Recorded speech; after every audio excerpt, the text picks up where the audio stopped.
오늘 우리에게 주시는 말씀은 출애굽기 3장 1절로 12절 말씀입니다. 지난주와 마찬가지로 출애굽기 3장 1절로 12절 말씀입니다.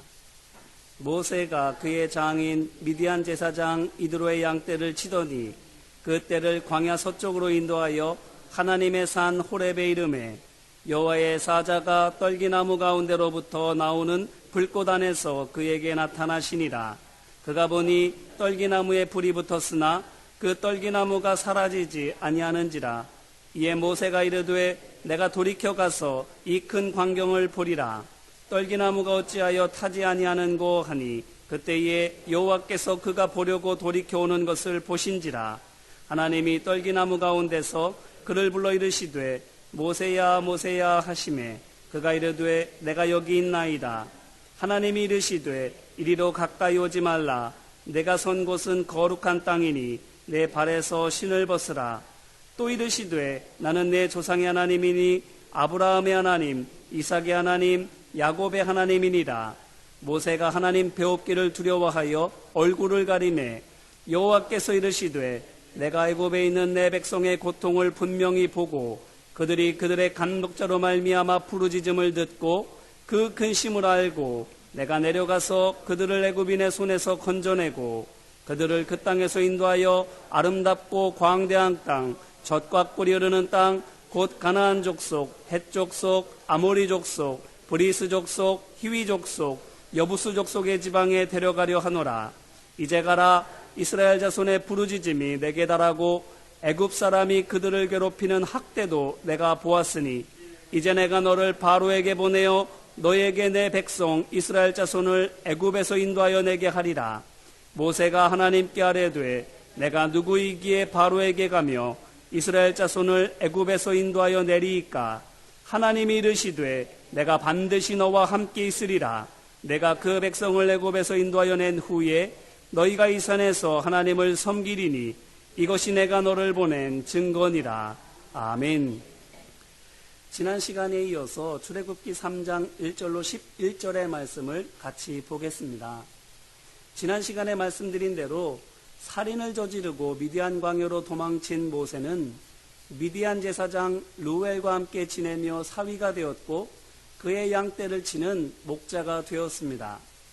초강대국이었던 애굽에서 최고 교육을 받았기 때문에 원하면 뭐든 다 할 수 있었지만 사람들이 해주었으면 하면 하는 기대하는 일과 내가 잘할 수 있는 일을 제쳐두고 해본 적도 없고 모든 사람이 하기를 꺼리는 목자 일을 한 것입니다.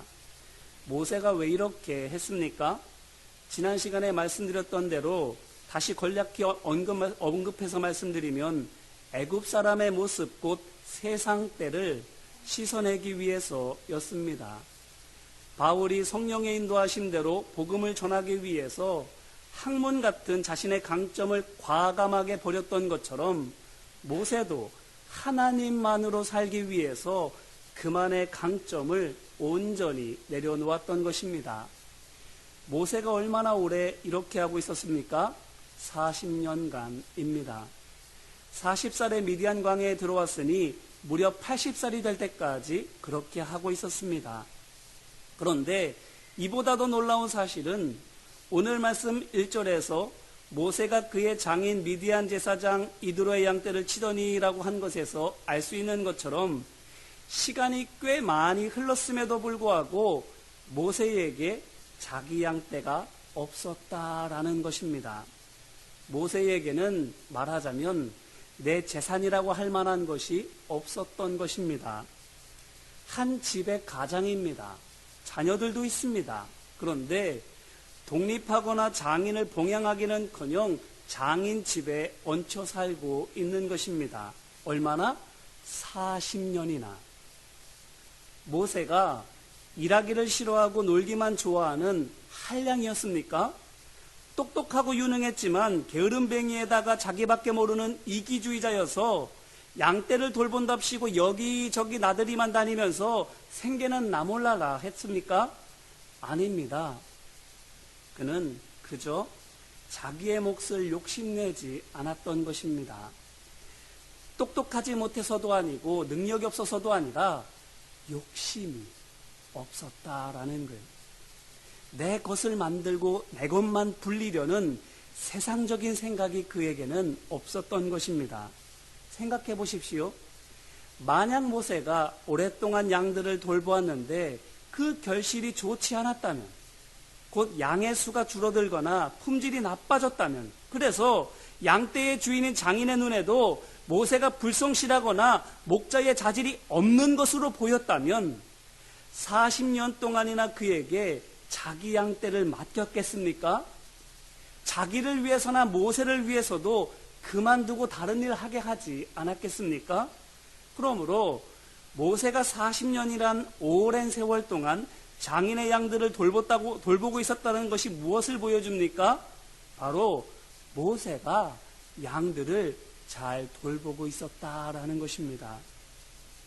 야곱이 삼촌 라반의 양떼를 돌보면서 수도 늘리고 질도 뛰어나게 해서는 삼촌에게 큰 이익을 안겨주었던 것처럼 모세 역시 40년간 양들을 잘 돌보아서 장인에게 큰 이익을 주었던 것입니다. 그렇지만 장인에게 무엇을 하지 않은 것입니까? 내 몫을 떼어달라고 하지 않았던 것입니다. 무료로 봉사하라고 강요한 적 없는데 그 스스로 자의로 종처럼 일한 것입니다. 어떻게 이렇게 할 수 있을까요? 그것은 1절에 있는 그가 양떼를 광야 서쪽으로 인도했다는 것에서 볼 수 있습니다. 모세는 광야 서쪽으로 가기를 원했습니다. 어디로요? 광야 서쪽으로, 광야 더 깊은 곳으로 들어가길 원했습니다. 세상에서 더 멀어지고자 했던 것이지요. 만약 모세가 이와 같은 생각이었다면, 또 서쪽으로 갔던 것처럼 그 생각을 직접 행동으로 옮겼다면, 물질에 대해서도 모세가 어떻게 했겠습니까? 그와 마찬가지로 세상 사람들이 하는 것과 반대로 하려고, 세상을 거스르려고 했지 않았겠습니까? 그러므로 광야 서쪽을 바라보면서 광야 더 깊은 곳으로 향했던 모세라면 돈이 일하는 목적이지 않았을 것만은 분명합니다. 그렇다면 그에게 무엇이 목적이었을까요? 목자 일을 통해서 그가 무엇을 정말 얻으려고 했을까요? 바로 장인이 기뻐하는 모습을 보는 것이었을 것입니다. 내게 주어진 목자 일을 통해서 혼자였던 나를 불러주고 가정을 이룰 수 있도록 딸까지 준 은인과도 같은 장인을 기쁘게 할 수 있다는 그것만으로도 마치 자식이 배가 부르면 부모는 먹지 않고도 배가 부르다는 말처럼 모세 역시 기뻐했을 것입니다. 같이 있고 그를 위해 일하는 것만으로도 행복하게 느꼈을 것입니다. 진짜 종이 되어야만 그와 같이 있을 수 있다면 진짜 종이 되어서라도 그와 영원히 같이 있고 싶었을 것입니다. 이런 모세를 보십시오. 자기를 위해서는 아무것도 바라지 않고 내게 새 삶을 준 장인의 기쁨이 되기만을 원하고 있습니다. 어떤가요? 무엇 같아 보입니까? 하나님의 백성 같지 않습니까? 이제야말로 정말 하나님께서 거룩한 백성으로 부르신 이스라엘 자손같이 보이지 않습니까? 그런데 보십시오. 모세가 이렇게 진짜 이스라엘 자손이 되어가면 되어갈수록 그가 어느 쪽을 향해서 나아갑니까? 하나님께로. 하나님을 향해서 가게 되는데 그러면 혼자 갑니까? 아니지요. 오늘 말씀 1절에 있는 것처럼 양떼를 인도해서 같이 갑니다. 이 말은 모세가 점점 하나님과 가까워졌는데 혼자서만 가까워지지 않고 양들도 가까워지게 했다라는 것입니다. 그 양들이 누구 것입니까? 모세 것입니까? 아닙니다. 말씀드린 대로 장인 것입니다. 내 말 잘 듣는 내 양들이 아니라 내 말을 안 듣는, 듣지 않는 정도가 아니라 무시하며 거부하기까지 하는 남의 양들입니다. 그런 양들을 모세가 하나님께로 인도한 것입니다. 이를 통해서 무엇을 알 수 있습니까? 먼저는 모세의 속이 참 많이 썩었겠다라고 생각 들지 않습니까? 말도 정말 안 듣는, 정말 자기들마다 각기 자기가 원하는 길로 가려고 뿔뿔이 흩어지는 그 양들을 어떻게든 끌고 하나님께로 가는 그 모세의 마음이 얼마나 속상하고 힘들었겠습니까? 혼자 가는 것도 힘든데 그런 양들을 이끌고 가려니 그가 오죽이나 힘들었겠습니까? 그렇지만 보시다시피 모세는 그 양들을 결국 하나님의 산 호렙에다가 데려다 놓았습니다.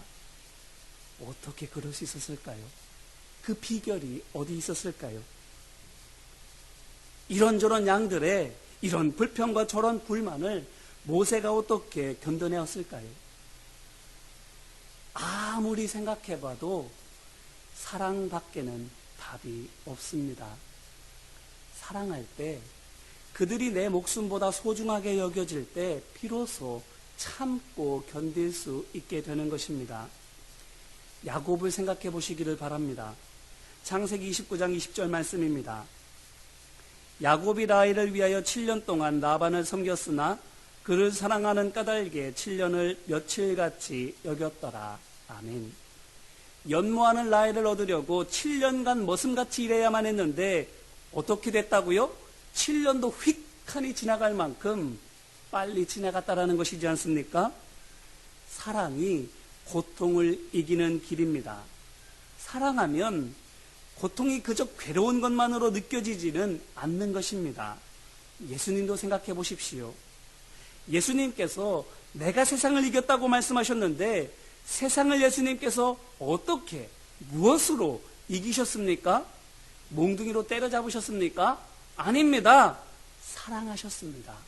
끝까지. 그렇게 하셨기 때문에 십자가 위에서 물과 피를 다 쏟으시고 숨을 거두시는 그 마지막 순간에도 세상을 향해서 내가 주인 아들임에도 불구하고 나를 모욕하고 죽이는 그 사람들을 위해서 저들의 죄를 저들에게 돌리지 마옵소서라고 하나님께 탄원해 올릴 수가 있었던 것입니다. 그러므로 사랑이, 원수도 용서하는 십자가 사랑이 모든 것을 이기는 하나님의 능력입니다. 왜 이렇게까지 해야 됩니까? 왜 내가 종로릇 해야 되고 왜 내가 양보해야 되는 것입니까? 그런다고 누가 알아줍니까? 그런다고 누가 고마워나 합니까? 지금 너 보세요. 예수님께서 죄인들을 위해서 십자가에서 모든 것을 다 바치셨는데 아직도 그것을 고마워하기는커녕 그런 예수님을 조롱하는 사람들이 우리 주위에도 널리고 널렸지 않습니까? 그들을 위해서 그렇게까지나 해주셨는데도 아무도 고마워하지 않는 거예요. 그런데 왜 그렇게 해줘야 됩니까? 그것은 예수님께서 내 죄를 위해서 그 수치와 고통을 당하셨기 때문입니다. 나를 사랑하셔서 나를 살리기 위해 하나님의 아들이 그 모든 죄의 짐을 대신 져주셨기 때문입니다. 이것 때문입니다. 우리가 용서하고 용납하고 양보하고 심지어는 종노릇까지 해야 되는 이유가 내가 받은 사랑이 바로 그와 같은 사랑이기 때문이지요. 이 사랑을 모세가 장인 르우엘에게서 느꼈습니다. 그래서 앞서 말씀드린 것처럼 장인의 종이 되기를 바라고 있었는데 마침 양을 치는 일이 이스라엘 자손들이 하던 일이라서 옳다구나 하면서 목자 되기를 자처했던 것입니다. 그리고 그 양들을, 장인이 맡겨준 그 양들을 가장 좋은 곳으로, 푸른 풀밭과 쉴만한 물가가 있는 하나님께로 인도했습니다. 나만 하나님을 만나지 않고 가장 사랑하는 장인이 가장 소중하게 여기는 양들도 하나님을 만나게 한 것입니다. 이것이 무엇을 보여줍니까? 모세가 하나님의 백성이 되었을 뿐만 아니라 영혼을 구원하는 하나님의 백성의 일을 감당했다라는 것입니다. 진짜 이스라엘 자손이 되기를 바랐는데 정말로 하나님을 사랑하듯 영혼을 사랑하는 진짜 이스라엘 자손이 된 것입니다. 정말 바랬는데 그대로 된 것입니다. 이제 이 말씀으로 우리 자신을 돌아보기를 바랍니다. 우리는 어떻습니까? 내 유익을 구하지 않고 나를 구원하신 예수님을 위해서 살아가는, 말씀을 전하라고 명령하신 대로 복음을 증거하는 종으로 살아가고 있습니까? 그렇게 많은 사람들을 하나님께로 인도하고 있습니까? 모세의 소망은 복잡한 게 아니었습니다. 간단 명료했습니다. 참 이스라엘 자손이 되는 것. 겉보기만 아니라 속도 하나님 백성답게 되고, 그것을 나만 아는 것이 아니라 어느 누가 보더라도 저 사람은 하나님의 백성이라고 알 수 있을 만큼 되는 것. 그것이 모세의 소원이었습니다. 그런데 보세요. 이 한 소망을 위해서 모세가 자신을 내려놓았더니 또 믿음으로 그것을 실행으로 옮기니 어떻게 됩니까? 그대로 되었습니다. 하나님께서 이스라엘 자손들에게서 그토록 바라셨던 진짜 이스라엘 자손이 모세가 된 것입니다. 누가 봐도 하나님의 백성으로 보이는 사람, 모세가 그와 같은 사람이 되었습니다. 그렇다면 오늘 우리가 성숙한 성도가 되고 열매 맺는 말씀의 종이 되려면 어떻게 해야 되겠습니까? 바라기는 간절히 사모하시기를 주님의 이름으로 기원합니다. 구하고 찾고 두드리면 주고 찾아내고 열어주겠다고 약속하신 하나님께서 그 마음의 소원을 이루어 주실 줄로 믿습니다. 내 증인이 되리라고 약속하신 하나님께서 증인이 될 수 있도록 우리에게 지혜 주시고 권능 주시고 심지어 삶의 길을 열어주실 줄로 믿습니다. 그러므로 하나님의 약속을 믿음으로 붙들고 거룩한 소망을 향해서 발을 내딛는 우리 모두가 되기를 주님의 이름으로 축원합니다. 이렇게 양떼를 이끌고 호렙산까지 온 모세를 하나님께서 만나주십니다. 40년이 더 지나서 모세가 진짜 이스라엘 자손이 되자 비로소 모세야 모세야 하시면서 그를 불러주십니다. 그리고는 그에게 돌아가서 애굽에서 고통당하고 있는 내 백성을 인도해내라고 하십니다. 보십시오. 내 양떼가 아니고 장인의 양떼를 광야를 지나서 하나님께서 계시는 곳까지 인도해 왔습니다. 그런데 그런 모세에게 무슨 일을 맡겨주셨습니까? 하나님의 백성을 인도하는 일을 맡겨주셨습니다. 또다시 그에게 목자의 일이 주어진 것입니다. 자, 이것이 무엇을 보여줍니까? 목자였던 모세를 백성들을 인도하는 사람들의 목자로 삼으신 것에서 무엇을 할 수 있습니까? 바로 목자가 되도록 이제까지 하나님께서 모세를 이끌어 오셨다라는 것입니다. 만약에 그것이 아니었다면 모세가 왕족이었을 때에, 젊었을 때에 하나님께서 그를 부르셨을 것입니다. 하지만 목자가 되어서야 비로소 그를 부르신 것은 목자가 되기를 하나님께서 기다리고, 아니 그가 목자가 되도록 그의 삶의 길을 인도하고 계셨다라는 것입니다. 바로 여기에서 하나님께서 일꾼을 세우시는 원칙 하나를 발견할 수 있습니다. 뭘까요? 바로 겸손해진 사람을 세우신다라는 것입니다. 보십시오. 누가복음 5장을 보면 예수님께서 베드로를 제자로 부르시는데 그가 어떠했기 때문에 부르셨습니까? 누가복음 5장 5절 말씀입니다. 시몬이 대답하여 이르되 선생님, 우리들이 밤이 새도록 수고하였으되 잡은 것이 없지만은 말씀에 의지하여 내가 그물을 내리리이다 하고. 아멘. 어떻습니까? 밤새도록 헛수고한 탓에 어부체면이 땅바닥에 떨어졌습니다. 그래서는 지푸라기라도 잡는 심정으로 어부도 아닌 예수님의 말씀에 따르고 있습니다. 그때 예수님께서 어떻게 하십니까? 너를 사람 낚는 어부가 되게 하겠다고 말씀하십니다. 이렇게 하나님께서는 종을 부르시고 세우실 때에 아무나 세우시지 않습니다. 그 사람의 지위를 보시거나 그 사람의 건강을 보시거나 그 사람의 물질을 보고 세우시는 것이 아닙니다. 낮아진 사람을 세우십니다. 낮아졌을 뿐만 아니라 또한 그에게 어떤 것들을 맡겨주십니까? 아무 일이나 다 하게 하십니까? 아닙니다. 보십시오. 예수님의 제자들 가운데에는 훗날 마태라는 이름으로 불리게 되는 세리 출신의 레위가 있습니다. 그 사람만큼 돈 관리에 능한 사람이 제자들 중에 있겠습니까? 세리였어요. 없습니다. 그만큼 돈에 대해서 잘하는 사람이 없어요. 그런데 그에게 돈 주머니를 맡기지 않으셨습니다. 다른 유다에게 맡기셨지요. 왜일까요?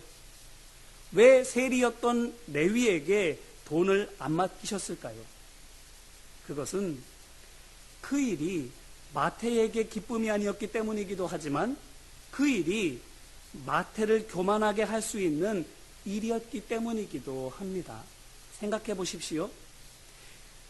세리를 하지 않겠다고 말하자면 내가 더는 돈에 목숨 거는 인생이 되지 않겠다라고 결단하면서 예수님의 부르심에 따라서 제자가 되었는데, 제자가 되고 나서도 돈꾀를 맞는다면 그것을 과연 마태가 기뻐했겠습니까? 모르기는 몰라도 여기서도 돈이냐 이러면서 허탈해했지 않았을까요? 그런데 어찌어찌해서 예수님께서 격려도 해주시고 제자들이 축켜 세워서는 결국 돈을 맡게 되었다면, 그래서 돈을 관리하게 되었다면 그가 또 어떻게 했겠습니까? 진짜 말 그대로 전문가답게 잘했겠지 않습니까? 그랬다면 그가 어떻게 되었을까요? 잘 되면 잘 되는 대로 이게 다 내 덕이라고 그렇게 생각하며 자기도 모르는 사이에 교만해졌지 않겠습니까? 그렇기 때문에 예수님께서는 마태에게 돈을 맡기지 않으셨습니다. 오히려 반대로 돈에서 더 멀어지게 하셨고, 그가 잘하는 것이 아니라 못하는 것을 통해서 하나님의 일을 하게 하셨습니다. 그렇게 내 능력이 아닌 하나님을 의지하면서 일하게 하셨습니다. 그랬더니 그가 나중에 어떻게 되었습니까? 마태라는 이름으로 불리게 되었습니다. 그 이름 뜻이 무엇입니까? 하나님의 선물입니다. 무엇을 보여줍니까?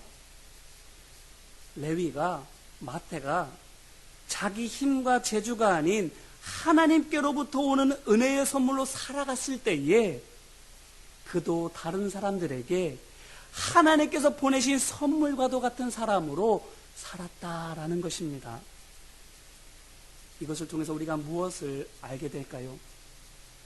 바울이 그의 강점인 철학이나 학문적인 지식이 아닌 성령의 지혜로만 말씀을 전했을 때에 그의 강점으로 일할 때보다 더 많은 일들을 감당할 수 있었던 것처럼 세리였던 레위도 돈과 관련된 그의 강점이 아닌 하나님의 능력으로서만 일하게 되었을 때에 존경과 인정을 한 몸에 받는 하나님의 종이 될 수 있었다라는 것입니다. 이제 이 말씀으로 다시 한번 우리 자신을 돌아보기를 바랍니다. 우리는 어떻습니까? 하나님만 의지하여 일하고 있습니까? 하나님 한 분이시면 충분하십니까? 오늘 말씀에서도 보세요. 하나님께서 모세에게 이제 가라고 말씀하시는데, 바로에게 보낸다고 하시는데, 그러니 이제 정말 바로에게 가야 하는데 어떻게 보내십니까? 많은 군대를 모아서 함께 보내십니까? 모세 뒤에 든든한 무사 하나라도 붙여서 보내십니까? 아닙니다. 모세 혼자만 달랑 보내십니다. 누구에게? 바로에게. 그러니 모세가 하나님께 여쭐 수밖에요. 11절 말씀입니다.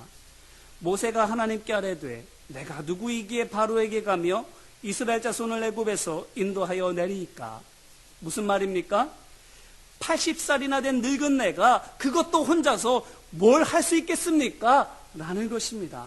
하늘이 두 쪽 나도 나는 혼자서는 안 된다라는 것입니다. 그때 하나님께서 모세에게 뭐라고 말씀하십니까? 오늘 말씀 12절 전반부입니다.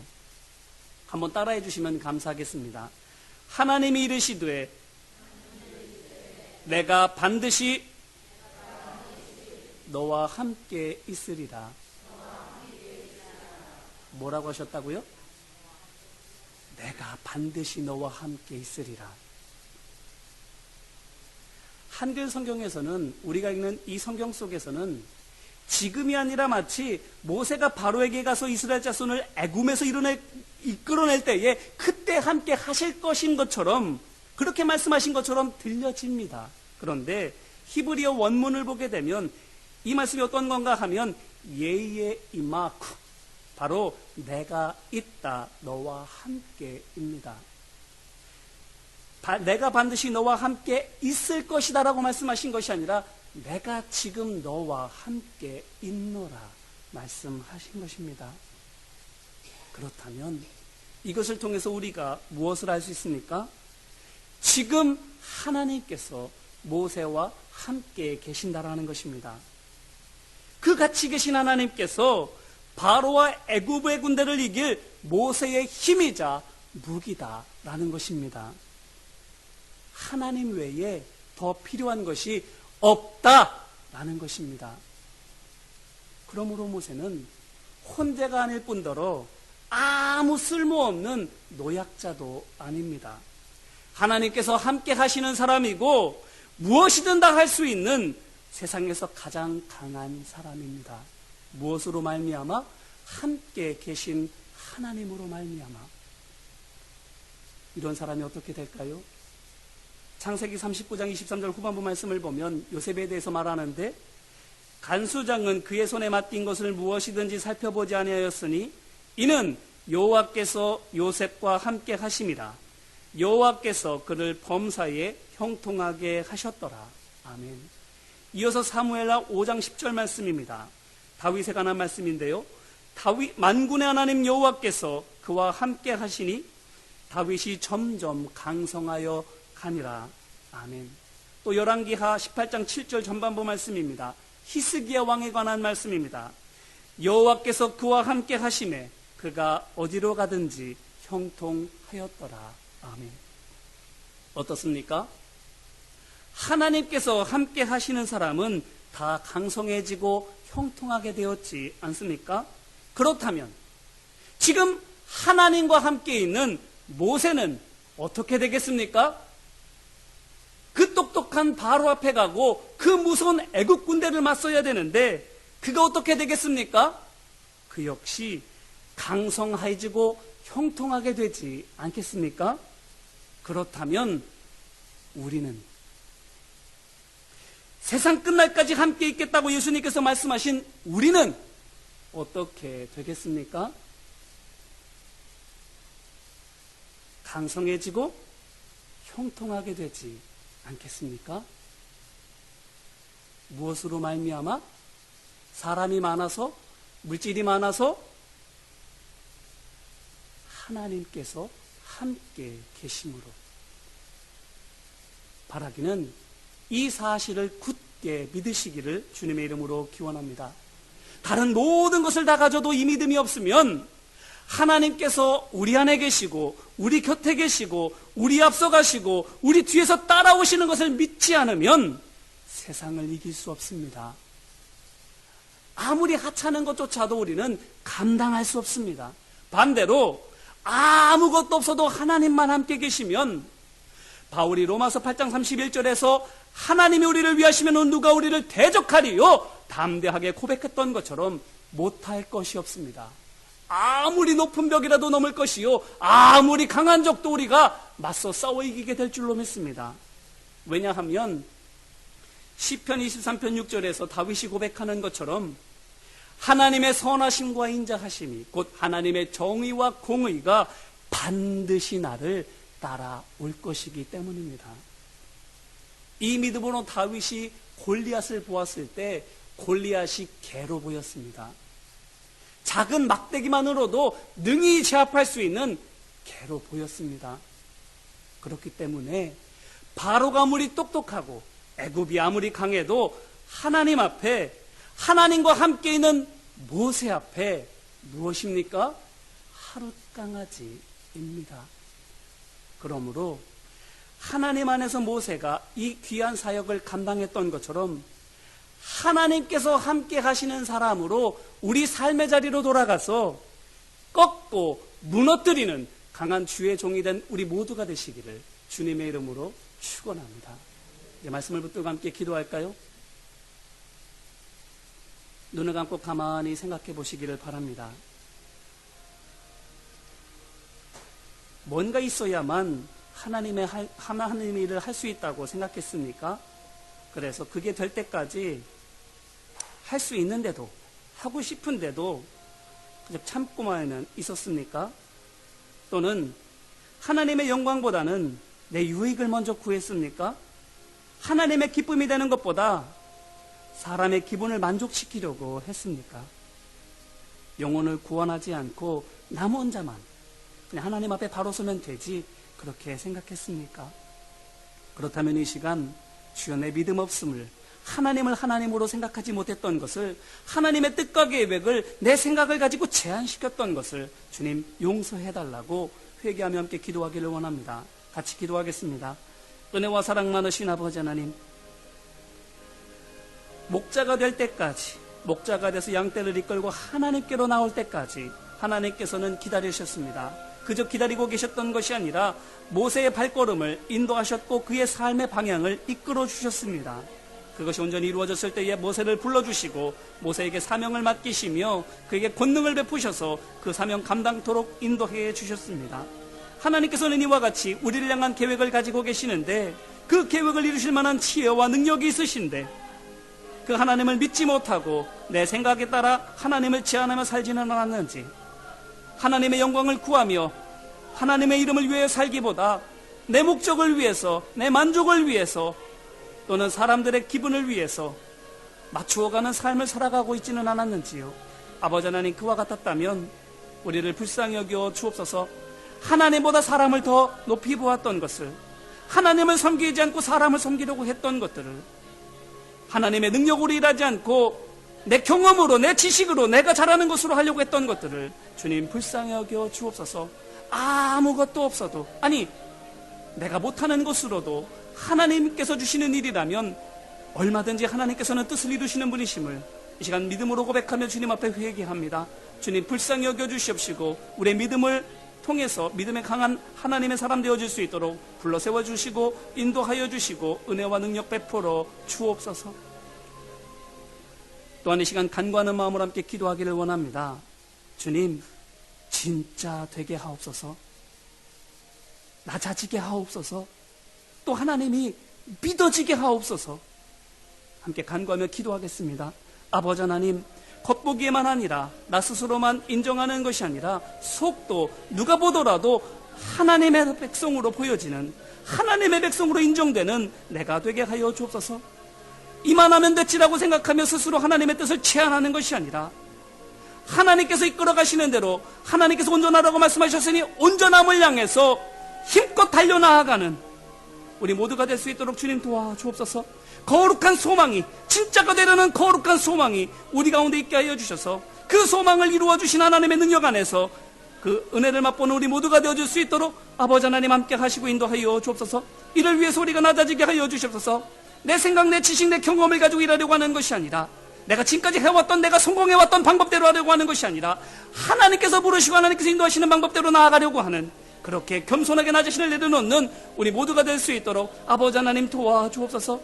이를 위해서 하나님이 믿어지게 하여 주옵소서. 하나님이 살아계신 것이, 하나님께서 함께 하시는 것이, 하나님께서 역사하시는 것이 믿어지는 은혜가 우리 가운데 있도록 인도하여 주셔서 하나님을 믿고 담대하게 내려놓으며 내려놓음 가운데 거룩한 목적을 향해서 한 걸음 한 걸음 나아가는 우리 모두가 될 수 있도록 아버지 하나님 도와주옵소서. 또한 이 시간 마지막으로 결단함으로 함께 기도하기를 원합니다. 진짜 성도가 되겠습니다. 믿음의 눈으로 바라보겠습니다. 하나님과 함께 가겠습니다.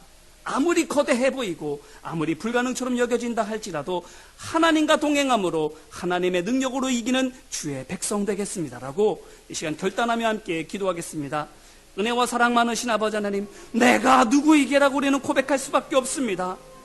재물도 없고 건강도 없고 지식도 없고 경험도 없고 아버지 하나님 할 줄 아는 것도 적은, 정말 내가 누구이기에라고 한탄하며 고백할 수밖에 없는 연약한 존재입니다. 하지만 하나님께서 함께 하실 때에, 하나님의 손에 붙들리게 될 때에 세상을 이기는 능력의 종들이 될 줄로 믿습니다. 아버지 하나님, 진짜 성도가 되기를 시간 결단합니다. 믿음의 눈으로 바라보기를 결단합니다. 내 생각, 내 판단, 내 이해, 내 계산이 아니라 오직 하나님의 말씀만으로 비추어 보기를 원합니다. 그래서 하나님 말씀하시는 거면 내가 할 수 있는 것이든 할 수 없는 것이든 순종하며 나아가겠습니다. 아버지 하나님, 그럴 때에 믿음으로 한 발걸음을 내디딜 때에 홍해가 갈라지는 역사가 우리 가운데 있을 줄로 믿습니다. 요단강의 근원으로부터 끊어지는 은혜가 있게 될 줄로 믿습니다. 아버지 하나님, 하나님의 기적을 맛보는 은혜가 있을 줄로 믿사오니 아버지 하나님, 믿음으로 발걸음을 떼는 우리 모두가 될 수 있도록 아버지 하나님 도와주옵소서.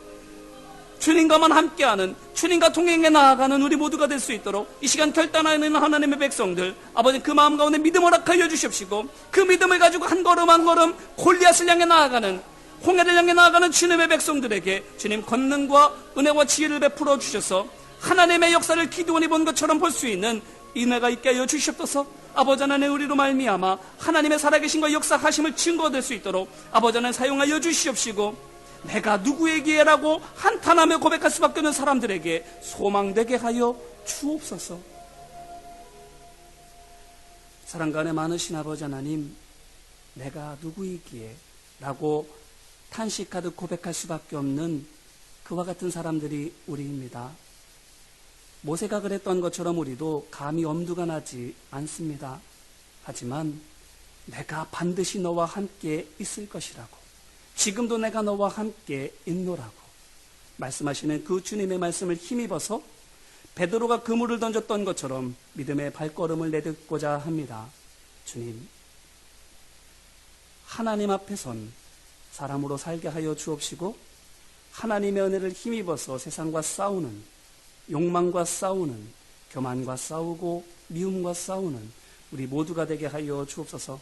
그래서 결코 이길 수 없는 것 같이 보였던 그 죄의 문제, 세상이 능히 이겨지는 은혜를 맛보게 하여 주옵소서. 도우시고 함께 하시는 예수 그리스도의 이름으로 간절히 기도드립니다. 아멘.